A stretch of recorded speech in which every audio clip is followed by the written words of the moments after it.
नमस्कार, आप देख रहे हैं के न्यूज। मैं हूं आपके साथ सूरी चौहान और बुलेटिन में बात करेंगे काशी का रण, जीत का प्रण। लेकिन राजनाथ सिंह इस बीच क्या कुछ कह रहे हैं वो आपको सुनाते हैं। सभी जगह भारतीय जनता पार्टी का विस्तार तेजी के साथ हो रहा है,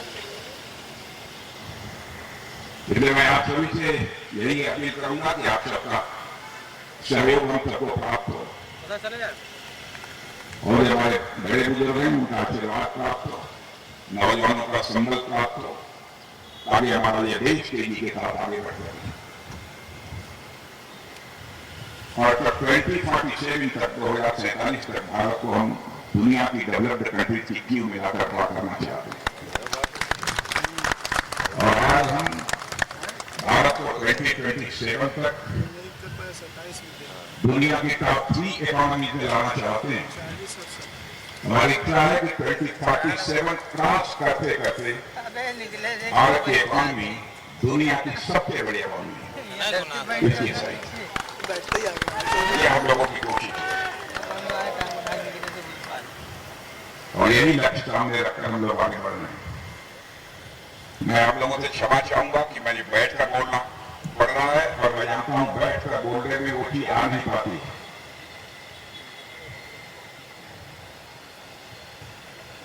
लेकिन मजबूरी है।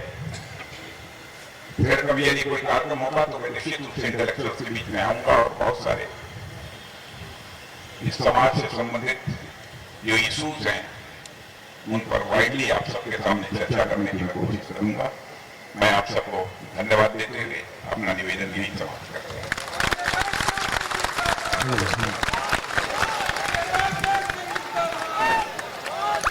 बहुत ही सार्वजनिक उद्बोधन हमारे मुख्यमंत्री महोदय ने राजनाथ सिंह को सुन पा रहे थे और इस बीच सभा चुनावी जनसभा को संबोधित करते हुए नजर आए। क्योंकि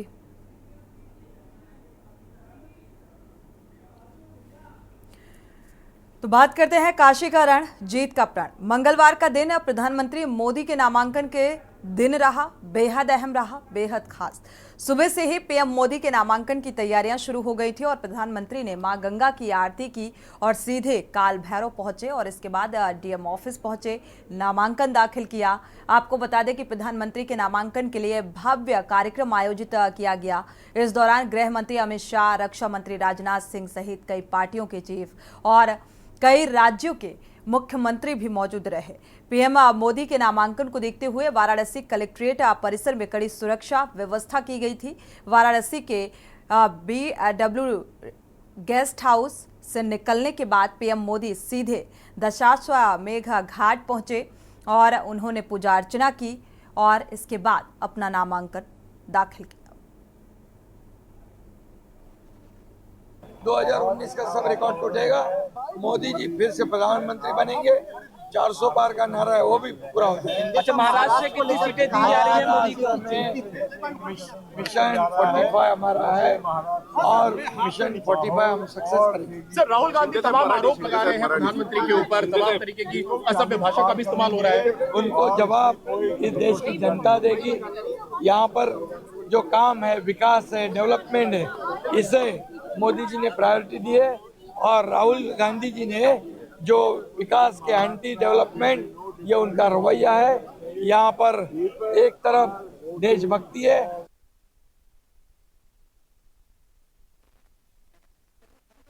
तो आज फिलहाल ये दिन प्रधानमंत्री नरेंद्र मोदी ने बड़ा ही देखा जाए सैद्धांतिक आरोप से बेहद अहम दिन चुना। नामांकन के लिए वाराणसी पहुंचे और मां गंगा की शरण में आशीर्वाद लेने के बाद, काल भैरव के दर्शन करने के बाद वो सीधे कलेक्ट्रेट पहुंचते हैं, नामांकन दाखिल करते हैं। 12 राज्यों के सीएम की मौजूदगी के बीच नामांकन की प्रक्रिया को पूरा किया गया। और अब सवाल ये बेहद महत्वपूर्ण कि 2024 यानी कि 2019 में जिस तरीके से एक शानदार जीत दर्ज की थी, क्या वो जनाधार एक बार फिर से जन समर्थन के रूप में तब्दील होगा? विक्की डे संवाददाता इसी खबर पर जुड़े हुए हैं। विक्की डे, इस बीच नामांकन के दौरान क्या कुछ माहौल और इसके साथ, क्योंकि तमाम बीजेपी के लीडर्स पहुंचे हुए थे, नामांकन दाखिल किया आज प्रधानमंत्री नरेंद्र मोदी ने। और विक्की, आपने देखा होगा उसके बाद जो प्रतिक्रियाएं निकलकर सामने आ रही हैं, विपक्ष के कई आरोप भी निकलकर सामने आ रहे हैं। बिल्कुल सोनी, आपको बता दें कि आज प्रधानमंत्री नरेंद्र मोदी वाराणसी से तीसरी बार जो है नामांकन प्रत्याशी बनाए जाने के बाद नामांकन आज दाखिल किए हैं और उसको लेकर जो है यहाँ पे कलेक्ट्रेट के उनके साथ जो प्रधानमंत्री मोदी के साथ जो 12 राज्यों के मुख्यमंत्री साथ में मौजूद थे, साथ ही अमित शाह गृह मंत्री और राजनाथ सिंह रक्षा मंत्री और मुख्यमंत्री योगी आदित्यनाथ, सभी लोग, तमाम लोग बीजेपी के बड़े लीडर्स, चाहे कह लीजिए चाहे रालोद के जो जयंत चौधरी भी मौजूद थे, उसके बाद जितेंद्र मांझी, सभी लोग यहाँ पे एनडीए गठ के जो नेता थे सभी लोग यहाँ पे मौजूद थे और आज इन्होंने नामांकन भरा भी। और उसी के साथ जो 4 प्रस्तावक थे जो इनको शुभ मुहूर्त दिए थे, जिनका नाम है गणेश्वर शास्त्री, वो भी मौजूद थे प्रधानमंत्री मोदी के साथ।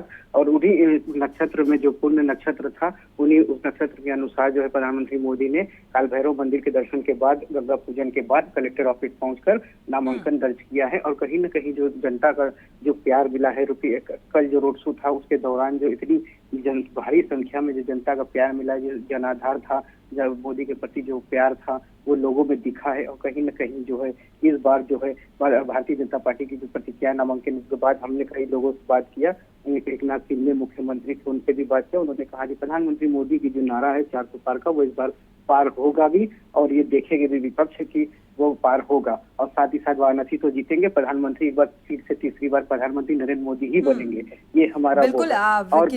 और देखा जाए तो तीसरी बार नामांकन यानी कि उम्मीदवार के तौर पर ये वाराणसी से नजर आ रहे हैं काशी वासियों का प्रेम और जो काशी में विकास किया गया, अब वो विकास के आधार पर ही सही, लेकिन वो आंकड़ा क्या पार हो पाएगा? क्योंकि 2024 जो है क्या विपक्ष चुनौती दे पाएगा? बिल्कुल, आपको बता दें कि विपक्ष इंडिया गठबंधन का जो प्रत्याशी है इस समय अजय राय है वाराणसी से, और ये पिछली बार भी थे, 2019 में भी थे और 2014 में भी नरेंद्र मोदी के विरुद्ध थे दूसरी तरफ से। तो हालांकि जो वोटों का अंतर था वो काफी अंतर से 2019 में 6 लाख वोटों से प्रधानमंत्री मोदी की जीत हासिल की थी। लेकिन इस बार भारतीय जनता पार्टी ने कहा है कि ये जो आंकड़ा है, ये जो अंतर है, ये और भी बड़ा होने वाला है। इस बार जो है 10 लाख मार्जिन से प्रधानमंत्री नरेंद्र मोदी जीतेंगे, क्योंकि कल जिस तरह से रोड शो के दौरान जो काशी की जनता ने उन्हें प्यार दिया है, इससे पूर्ण विश्वास हो गया है कि प्रधानमंत्री मोदी के साथ नामांकन के दौरान जो काशी वासियों का, वाराणसी वासियों का जो प्यार नजर आया, इससे ये जरूर अनुमान और संभावनाएं जताई जा रही हैं कि वो आंकड़ा, वो अंतर और ज्यादा नजर आने वाला है, यानी कि भारतीय जनता पार्टी की जीत को सुनिश्चित कर रहा है। क्योंकि कांग्रेस प्रत्याशी अजय राय यहाँ पर चुनावी मैदान में है, कौन किसको कितनी टक्कर दे पाता है, ये देखना बेहद दिलचस्प रहने वाला है। शुक्रिया इस तमाम जानकारी को साझा करने के लिए।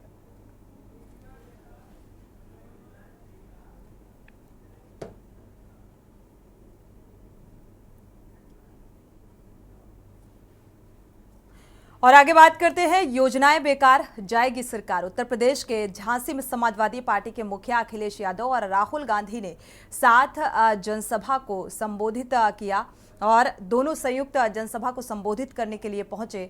दोनों नेताओं ने यहां कांग्रेस के प्रदीप जैन, समाजवादी पार्टी के अजेंद्र राजपूत के लिए वोट मांगे। अखिलेश ने इस दौरान अग्निवीर योजना, महंगाई और दवाई की महंगाई का मुद्दा उठाया, जो लगातार हर एक चुनावी जनसभा में उठाते हुए नजर आ रहे हैं। अखिलेश ने समाजवादी पार्टी शासन के दौरान के कामकाज को भी गिनवाया। अखिलेश ने साफ तौर पर कहा कि ये चुनाव समुद्र मंथन ही नहीं, समुद्र मंथन की तरह संविधान मंथन का है।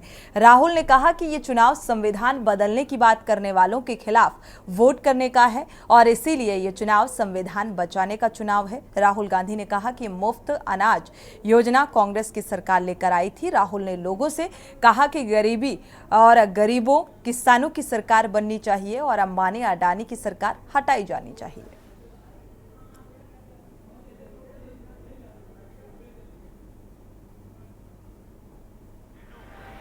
ये लड़ाई जो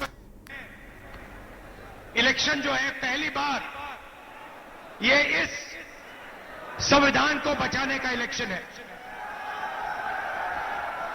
भाइयों और बहनों, जो भी आपको मिला है, गरीबों को, किसानों को, मजदूरों को, पिछड़ों को, दलितों को, आदिवासियों को, माइनॉरिटी को, गरीब जनरल कास्ट को, वो इस किताब ने आपको दिया है। इसके बिना हिंदुस्तान के गरीब लोग कहीं के नहीं रहेंगे। और जिस दिन ये चला गया, उस दिन आपकी जमीन का हक गया, रिजर्वेशन गया, पब्लिक सेक्टर गया, सारा का सारा चला जाएगा। इंडिया गठबंधन, अखिलेश जी और मैं, खारगे जी, इस संविधान की रक्षा कर रहे हैं। अंबेडकर जी की संविधान की, महात्मा गांधी की संविधान की, लोहिया जी की संविधान की। लेकिन इस सरकार ने जो अग्निवीर व्यवस्था लागू करने का काम किया है, हम इंडिया गठबंधन के लोग अपने नौजवानों को भरोसा दिला के जा रहे हैं। 4 जून के बाद इंडिया गठबंधन की सरकार बनने जा रही है। न केवल नौकरी के रास्ते खुलेंगे, बल्कि अग्निवीर व्यवस्था हमेशा हमेशा के लिए खत्म हो जाएगी। जो महंगाई इन्होंने बढ़ाई है, बताओ महंगाई बढ़ा दी इन्होंने कि नहीं बढ़ा दी? डीजल पेट्रोल तो बढ़ा ही बढ़ा। जो हमारे साथी नौजवान जो मोटरसाइकिल खरीदते होंगे, आज से 5 साल पहले, 10 साल पहले बताओ मोटरसाइकिल कितने में आती थी, और आज मोटरसाइकिल कितने में आ रही है? डीजल महंगा कर दिया कि नहीं कर दिया? इन्होंने बोरी से चोरी कर दी कि नहीं कर दी? जो दवाइयां आप सस्ती लेते थे, वो दवाई महंगी हो गई कि नहीं हो गई? कुलदीप इसी खबर पर जुड़े हुए हैं। कुलदीप, एक बार फिर से चुनावी जनसभा को संबोधित करने के दौरान उन तमाम मुद्दों के साथ अंबानी और अडानी का जिक्र एक बार फिर से चुनावी जनसभाओं से होता हुआ नजर आ रहा है। राहुल गांधी लगातार इस बात का जिक्र कर रहे हैं कि संविधान बचाने की ये लड़ाई है।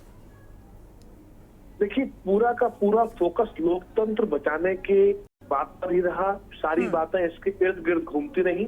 ठीक ठाक भीड़ थी, पूरा पंडाल समाजवादी पार्टी और कांग्रेस के कार्यकर्ताओं से, समर्थकों से भरा हुआ था और काफी इंतजार था। और जैसे ही अखिलेश यादव मंच पे पहुंचे, उनके समर्थन में सभी जो उनके सहयोगी थे उन्होंने नारेबाजी शुरू कर दी और उनका खुले दिल से काफी उनको अप्रिशिएट किया। और इसके बाद तकरीबन अखिलेश यादव जितनी देर बोलते रहे, उनको लगातार तालियां की गड़गड़ाहट होती रही। कहीं ना कहीं जो समाजवादी पार्टी के जो समर्थक हैं, वो इन बातों को समझते हैं कि उनके नेता किस तरह की लड़ाई लड़ रहे हैं, किस तरह का बदलाव चाहते हैं, और जो योजनाएं अब तक लागू की गई, उन योजनाओं का कितना फायदा हुआ, कितने लाभार्थी हैं उसके, और उस लाभार्थी की तुलना में ऐसे कितने लोग हैं जो उससे इफेक्टेड हुए। एक तरफ जहां अग्निवीर की बात की गई, एक तरफ जहां सरकारी नौकरी की बात की गई, एक तरफ जहां सरकारी राशन की बात की गई, तो कुल मिला के सारे उन बिंदु को उठाया गया जो बिंदु आम जनता से जुड़े हुए हैं, जमीनी जुड़े हुए हैं। उन सारी बातों को लेकर काफी देर तक ये यहाँ पर उनका संबोधन होता रहा। और राहुल गांधी जो वहां पर अपनी बात रख रहे थे, तो लोकतंत्र का उनका एक तरफ अगर यदि गौर करें तो राष्ट्रीय अध्यक्ष जो खड़गे हैं वो भी यही कहते हैं कि ये अंतिम चुनाव है, यदि इस बार भी सारे लोग एकत्र नहीं हुए तो अब संविधान खतरे में आ जाएगा, चुनाव दोबारा होंगे नहीं। तो कहीं ना कहीं बिल्कुल कुलदीप, देखा जाए शुरुआती दौर से बस एक यही सवाल निकलकर सामने आ रहा है और जो चुनावी जनसभा के दौरान भी देखने को मिलता है। संयुक्त रूप से लगातार राहुल गांधी और अखिलेश यादव प्रेस कॉन्फ्रेंस और चुनावी जनसभाओं को संबोधित करने के दौरान कहते रहे हैं, लेकिन जो भीड़ इन चुनावी जनसभाओं के दौरान देखने को मिलती है, ये वोट में कितना तब्दील हो पाएगी और या आम जनता के दिल में क्या इन मुद्दों के आधार पर जगह विपक्ष बना पाएगा, ये बेहद अहम है। शुक्रिया इस तमाम जानकारी को साझा करने के लिए।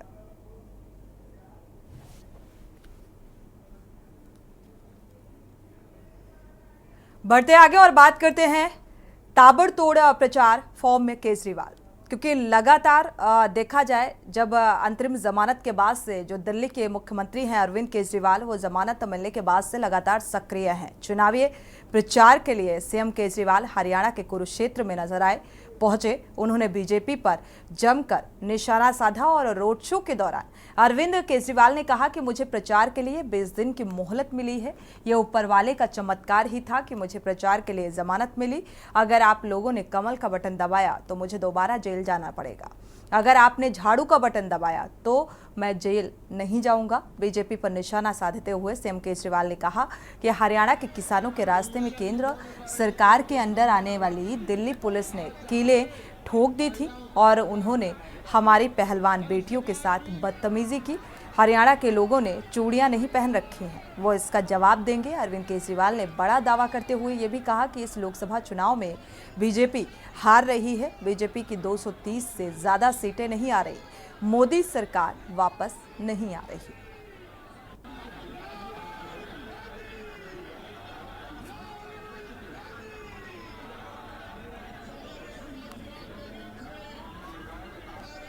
दोस्तों, अभी मेरे को 20 दिन की मोहलत मिली है कि चुनाव प्रचार कराओ। ये तो मैं आप लोगों की कृपा है, जनता की इतनी आवाज उठी कि मेरे को बेल मिल गई। नहीं तो हाजी उस दिन जो जज साहब ने बेल दे दिया, चमक ऊपर वाला है कि नहीं है? विश्वास करते हो ऊपर वाले पे? ऊपर वाला है। अब जिस दिन बटन दबाने जाओगे, अगर तो आपने कमल का बटन दबाया, मैं जेल चला जाऊंगा।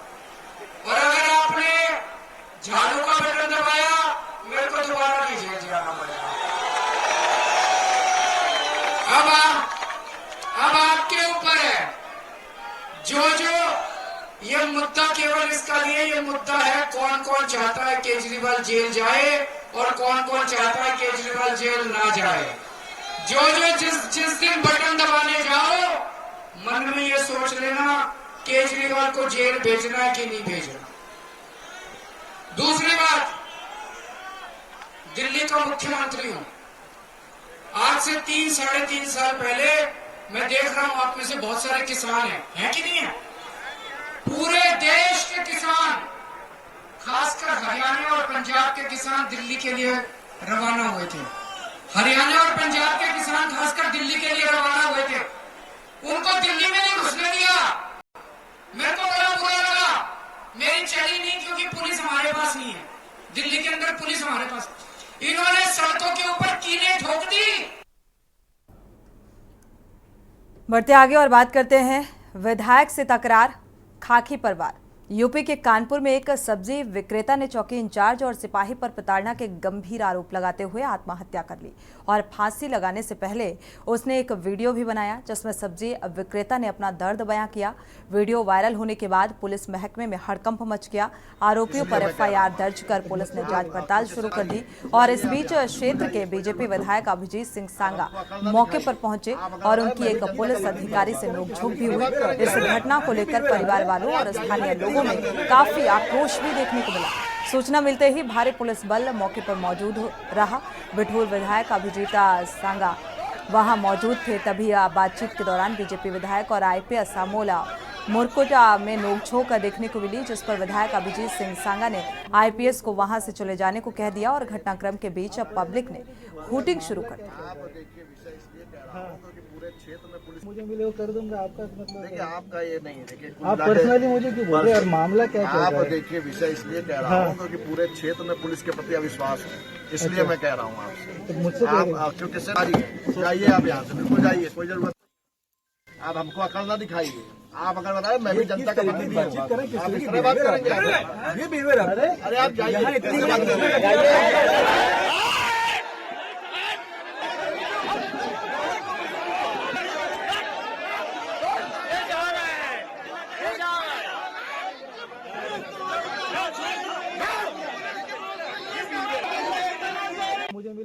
तो फिलहाल ये तस्वीर बता रही है खाकी और खादी आमने सामने नजर आ रहे हैं। अभिजीत सिंह सांगा जब इस मौके पर पहुंचे तो किस तरीके से यहां पर एक वर्दीधारियों की अकड़ देखने को मिली और साफ तौर पर विधायक जी ने भी इस बात का जिक्र किया कि यहां पर अविश्वास है खाकी के प्रति।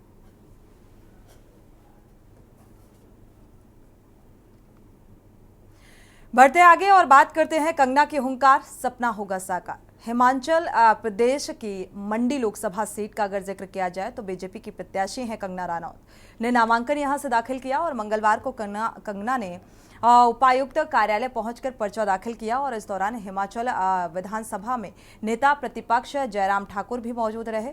इससे पहले कंगना रनौत रोड शो भी करती हुई नजर आई थी और इस सीट पर उनका मुकाबला कांग्रेस के विक्रमादित्य सिंह से है। कंगना रनौत ने नामांकन करने से पहले कहा कि ये हमारा सौभाग्य है कि प्रधानमंत्री मोदी बड़ी काशी से नामांकन दाखिल कर रहे हैं और मैं छोटी काशी, क्योंकि मंडी को एक छोटी काशी कहा जाता है और ये भारतवर्ष का भी सौभाग्य है कि नरेंद्र मोदी तीसरी बार पीएम बनने जा रहे हैं। मैं चाहती हूं कि मुझे कई बार नामांकन दाखिल करने का अवसर मिले। उन्होंने कहा कि मंडी के लोगों और मेरे प्रति जो उनका प्यार है वो मुझे यहाँ ले आया है। हमारे देश में महिलाएं हर क्षेत्र में अपना परचम लहरा रही हैं। आज मंडी की महिलाएं सेना, शिक्षा और राजनीति के क्षेत्र में हैं।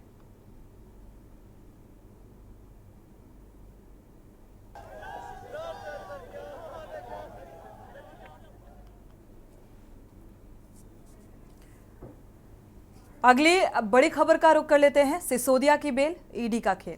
दिल्ली शराब घोटाले में आम आदमी पार्टी को आरोपी बनाया जाएगा और प्रवर्तन निदेशालय यानी कि ईडी ने मंगलवार को दिल्ली हाई कोर्ट में ये जानकारी भी दी और ईडी ने यह दलील मनी लॉन्ड्रिंग मामले में दिल्ली के पूर्व उप मुख्यमंत्री मनीष सिसोदिया की जमानत याचिका का विरोध करते हुए दी है। ईडी के वकील ने जज स्वर्णकांत शर्मा के सामने दलील देते हुए बताया कि इस मामले में हम अपनी गलती अभियोजन जो अपनी अगली अभियोजन शिकायत है आपको सह अभियुक्त बनाने वाले हैं और वकील ने साफ तौर पर कहा कि आरोपी पक्ष इस मामले में आरोप तय करने की प्रक्रिया में देरी करने के लिए पूरा जोर लगा रहा है। वहीं दूसरी तरफ सिसोदिया के वकील ने उनकी जमानत की मांग करते हुए कहा है कि ईडी और सीबीआई अभी भी मनी लॉन्ड्रिंग और भ्रष्टाचार मामले में लोगों को गिरफ्तार कर रहे हैं। ये मुकदमा जल्द नहीं निपटने वाला है।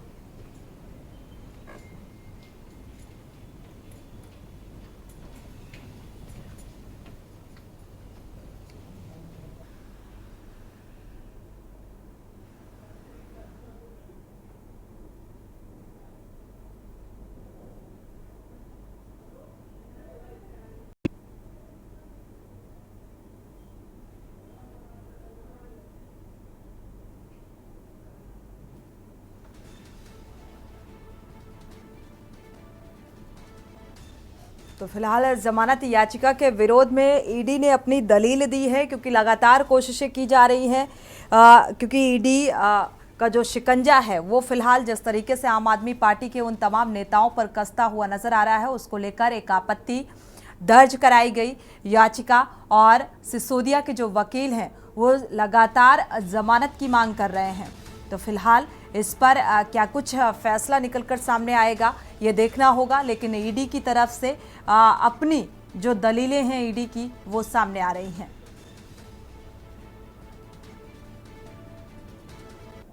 तो आम आदमी पार्टी को भी आरोपी बनाया जाएगा।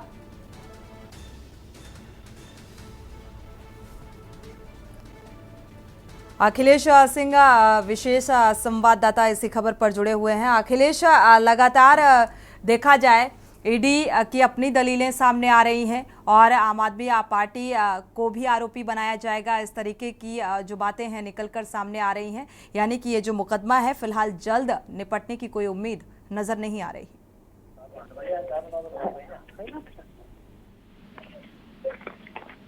अखिलेश, आपको आवाज मिल पा रही है?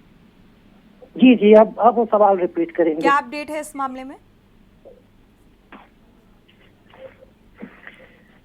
आपको जो कोर्ट में मनीष सिसोदिया की जमानत पर जो आप सुनवाई हुई उसमें कोर्ट ईडी ने मनोज सिसोदिया की जमानत का विरोध किया और आम आदमी पार्टी के नेता और दिल्ली के उप मुख्यमंत्री रहे मनीष सिसोदिया को आम आदमी पार्टी की तरफ से लगातार उनके वकील की तरफ से बचाव किया जा रहा था। लेकिन जिस प्रकार आज ईडी ने कोर्ट में मनीष सिसोदिया की जमानत का विरोध किया और उनको शराब घोटाले के आरोप में मुख्य आरोपी बनाने की ओर जब बढ़ रहे थे, इसी में मनीष सिसोदिया की तरफ से लगातार जो वकील थे वो ये हवाला दे रहे थे कि उनके तरफ से कोई भी ईडी को ऐसा लिंक नहीं मिला है जिसके तहत मनीष सिसोदिया को कोई मुख्य आरोपी बनाया जा सके और उन पर आरोप सिद्ध किए जाए। हालांकि मनीष सिसोदिया के विरोध की जमानत के विरोध में जो ईडी की तरफ से दलीलें दी गई उसमें उन्होंने कहा गया कि अगर इनको जमानत मिलती है और जमानत पर बाहर आते हैं तो ये जो शराब घोटाले से जुड़े हुए तथ्य हैं इनमें हेराफेरी कर सकते हैं, इनको गवाह है, जमानत देना ठीक नहीं है। और लगातार इसी तरह से ईडी जो कोर्ट में अपनी दलील देती रही, इसके बाद फिलहाल बेल मिलने की कोई उम्मीद नजर नहीं आ रही। शुक्रिया अखिलेश इस तमाम जानकारी को साझा करने के लिए। तो लगातार जो ईडी जिस तरीके से अपनी पक्ष रखता हुआ नजर आ रहा है उससे ये फिलहाल दूर दूर तक संभावनाएं नहीं है कि फिलहाल कोई राहत सिसोदिया को मिलेगी। इसी के साथ बुलेटिन में इतना ही। आगे खबरों के लिए आप देखते रहिए के न्यूज़ इंडिया।